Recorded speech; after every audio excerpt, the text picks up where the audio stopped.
Welcome back. Your time now, 5:26. Well, the Oscars air this Sunday right here on ABC Columbia, and this year there are 9 films up for Best Picture. That's right. We've been taking a closer look at the nominees. Our Matt Perrone gives us a take on the film Hell or High Water.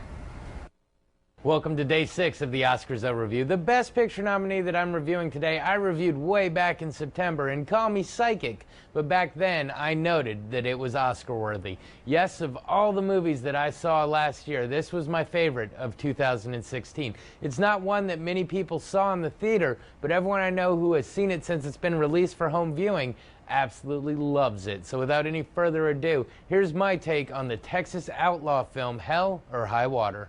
Our film begins in a desolated area of West Texas. The Howard brothers, Tanner and Toby, played by Ben Foster and Chris Pine respectively, have recently lost their mother and have turned to bank robbery. We begin by seeing them rob 2 branches of the same bank in a professional and smart manner. They go early in the morning when there is little clientele, take small loose bills, and use different cars, disposing of them right after. We see that the 2 are of opposing personalities, with Tanner being a career criminal and Toby being a previously clean living man, but their bond appears solid. We then see the other side of the law. The case is given to Texas Ranger Marcus Hamilton, played by Jeff Bridges, and his partner Alberto. Marcus is a mere couple weeks from retirement, but feels that he has one last hunt in him. He sees the robberies as smart, and unlike everyone else, believes that the robbers are more than junkies and that there will be more robberies as a certain sum is strived for. As the movie progresses, it is split into the 2 stories of the brothers and the lawmen trying to bring them in. We keep getting hints from the brothers that there is a purpose to these robberies planned by Toby, but the plan is only revealed slowly. Meanwhile, the Rangers are closing in, with Marcus constantly seeing between the lines and being able to predict future incidents.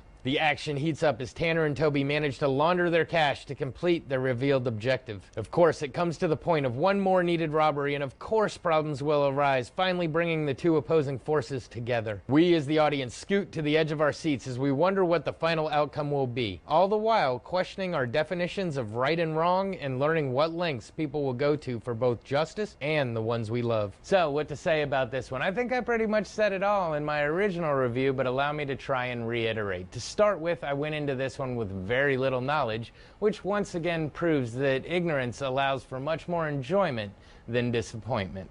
Solely based on the trailers, you'd think that this movie is just full of action scenes, when in reality, the action sequences are few and far between, and it's what happens in the middle that actually makes the movie. It brings back the art of dialogue, and all of the exchanges are fantastic. The paralleled interaction between the brothers and the lawmen just show that deep down, everyone's really the same, but for the choices that they make in life.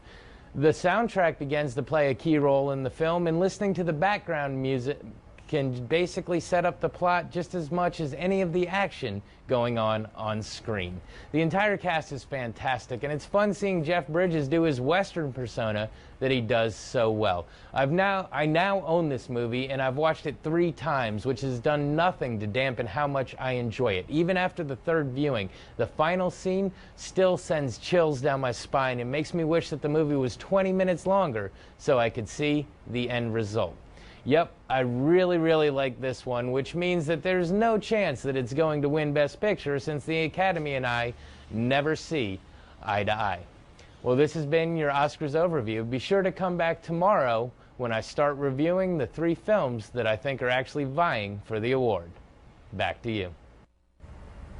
This is one I actually have seen. Okay. And I really liked it. I was going to say, how was it? Because when you're listening to the summary of it, you get a Western feel, you get an action feel. Where is it? It kind of has more of an indie vibe as well. Jeff Bridges is excellent. Oh, love Jeff Bridges, though. Yeah. It takes course over 3 days, I think. So, yeah, it goes by quickly, for sure. Well, and as Matt just said, it leaves you wanting more at the end. Like, no, but what happens? Yeah. But that's good. But a good I movie. recommend it, yeah. All right, well, we can see why it got an Oscar nod. Yep. All right.